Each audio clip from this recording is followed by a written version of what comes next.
Hi అండి, సత్య terrace గార్డెన్కి స్వాగతం అండి. మేము బాగున్నాం, మీరు బాగుండాలని మరీ కోరుకుంటున్నాను. అందరూ బాగుండాలి, అందులో మనం ఉండాలి. ఆ గణేశుడు కటాక్షంతో మనం అందరం ఆరోగ్యంగా ఉండాలి, హ్యాపీగా ఉండాలని కోరుకుంటూ ఈరోజు మరలా మాకు చూడండి కొంచెం మా గార్డెన్లో మొక్కలు చూపిస్తున్నాను. చిన్న స్టెమ్ మా డ్రాగన్ ఫ్రూట్ ప్లాంట్ నుంచి చిన్న స్టెమ్ విరిగిపోతే నేను వేరే దాంట్లో నాటుకున్నానండి. 5 months అవుతుంది చిన్న స్టెమ్ నాటాను. ఆ స్టెమ్ ఏమో చూడండి ఫ్రూటింగ్ వచ్చింది. 2 ఫ్లవర్స్ వచ్చాయి. ఒకటేమో పడిపోయింది, వాడిపోయి. ఇంకోటి ఫ్రూట్గా తయారవుతుందండి, రేపు ఇచ్చుకుంటుంది. ఎంత చక్కగాను డ్రాగన్ ఫ్రూట్ అంత చిన్న స్టెమ్కి రావడం చాలా హ్యాపీ అనిపించి మీకు కూడా షేర్ చేద్దామని నేను చేస్తున్నాను. ఇవన్నీ చూడండి, మెంతికూర వేసుకున్నాను. మెంతికూర తోట విత్తనాలు, మెంతులు నానపెట్టి రాత్రి తెల్లవారేమో ఆ మెంతులు వేసుకున్నాను. చక్కగా మెంతికూర వచ్చింది. ఇగోండి మా పాత పెద్ద డ్రాగన్ ప్లాంట్కి చక్కగా మళ్ళీ 6 వచ్చాయండి ఫ్రూట్స్. చాలా బాగా వస్తున్నాయి, పెద్దగాను చాలా బాగా వచ్చాయి. ఒకటి ఫ్రూట్ రెడీ అయింది, ఒకటేమో రెడీ అవుతుంది. ఇంకా ఇవేమో కొత్తగా రేపు విడతాయండి. రేపు ఒక 5 ఫ్లవర్స్ ఇక్కడ విడతాయి. అందుకు చాలా హ్యాపీ అనిపించి మీకు కూడా షేర్ చేస్తున్నాను. డ్రాగన్ ఫ్రూట్స్ ఎలాగో దగ్గర మనకి వస్తుంటే అది చాలా హ్యాపీ అనిపిస్తుంది కదా, అందుకని మీకు షేర్ చేస్తున్నాను. చక్కగాను ఈ డ్రాగన్ ప్లాంట్ అయితే చాలా ఈజీగా పెంచుకోవచ్చండి. ఇంత ఫ్రూటింగ్ రావడానికి నేను రైస్ కడిగిన వాటర్లో కిచెన్ వేస్ట్ వేయటమును, ఈ పూజలకు వాడిన పువ్వులు పత్రి ఇవి కూడా నేను మొక్కలకే వాడానండి. పువ్వులు పత్రి, ఫ్రూట్స్, బనానా, 1 డజన్ బనానాస్, బెల్లము అన్నీ ఆ కడుగులో వేసి ఫర్మెంట్ చేశాను. 5 days ఫర్మెంట్ చేసి ఆ వాటర్ ఇచ్చాను కదా, చక్కగా అది ఇచ్చిన వారంలో ఇలా ఫ్రూటింగ్ వచ్చిందండి. చాలా ఎక్కువగా వచ్చాయి. అన్ని మొక్కలు కూడా వర్షాలకి కూడా చాలా గ్రీనరీగా ఉన్నాయి. ఇగోండి పసుపు మొక్క చూడండి ఎంత బాగుంది. పసుపు మొక్కకి ఫ్లవర్ వచ్చింది.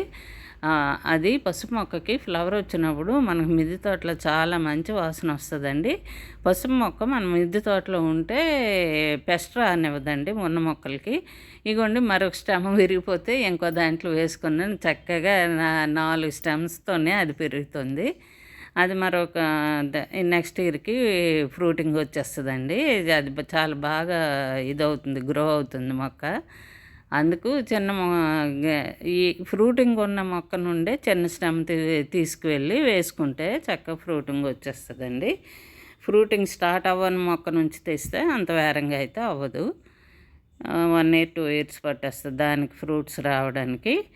చూసారా చామంతి మొక్కలు అన్నీ గ్రీనరీగా ఉన్నాయి. మా జామ మొక్క చూడండి 20 liter బకెట్లో వేసుకున్నాను కదా, చక్కగా జామకాయలు ఇవన్నీ చాలా ఎక్కువ వచ్చాయండి. చక్కగా ఒకవైపు చిన్న పిందులు ఉన్నాయి, ఫ్లవర్స్ ఉన్నాయి, చిన్న కాయలు ఉన్నాయి, రకరకాల సైజుల్లో కాయలు ఉన్నాయి చెట్టు నిండాను.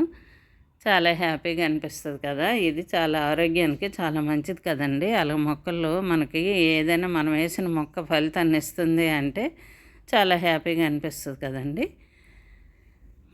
అగోండి చక్కగానే ఎంత చక్కగా ఉంది. ఎంత సైజు ఉన్నాయండి చెట్టుని. రకరకాల సైజుల్లో జాంకాయలు ఉన్నాయి. 20 liter బకెట్లోనే ఎలా వచ్చాయంటే అది చాలా ఆనందంగా ఉంటుంది కదా. నేను రీపాట్ చేయాలండి. 100 రూపాయల టబ్బులోకి రీపాట్ చేద్దాం అనుకునే లోపే ఫ్లవరింగ్ స్టార్ట్ అయిపోయింది. అందుకని మరి ఇయర్కి నేను రీపాట్ చేయలేదు. నెక్స్ట్ ఇయర్ చెయ్యాలి. వచ్చిన కాతంతా మనకు తీసాక అప్పుడు చేస్తానండి. ఇగోండి చూడండి గులాబీలు కలర్ ఎంత బాగున్నాయో. ఇగోండి కస్టర్డ్ యాపిల్ కూడా మొన్న వరలక్ష్మి వ్రతం ముందు రోజు కోసుకున్నాను కదా, ఒక 7-8 ఫ్రూట్స్. మళ్ళీ ఇప్పుడు 5-6 ఉన్నాయండి, 5 ఉన్నట్లుంది. చక్కగాను ఇలాగూ మనం మిద్దె తోట నుంచి ఫ్రూట్స్ ఫ్లవర్స్ కోసుకుంటుంటే ఆ ఆనందమే వేరు కదండి. అందుకని నేను చెప్పేది కొద్ది మొక్కలు పెంచుకోండి, చాలా ఆరోగ్యంగా ఆనందంగా ఉంటుంది. మా వీడియో నచ్చితే లైక్ చేయండి. బాయ్ అండి. లైక్ చేయండి, షేర్ చేయండి, సబ్స్క్రైబ్ చేసుకోండి.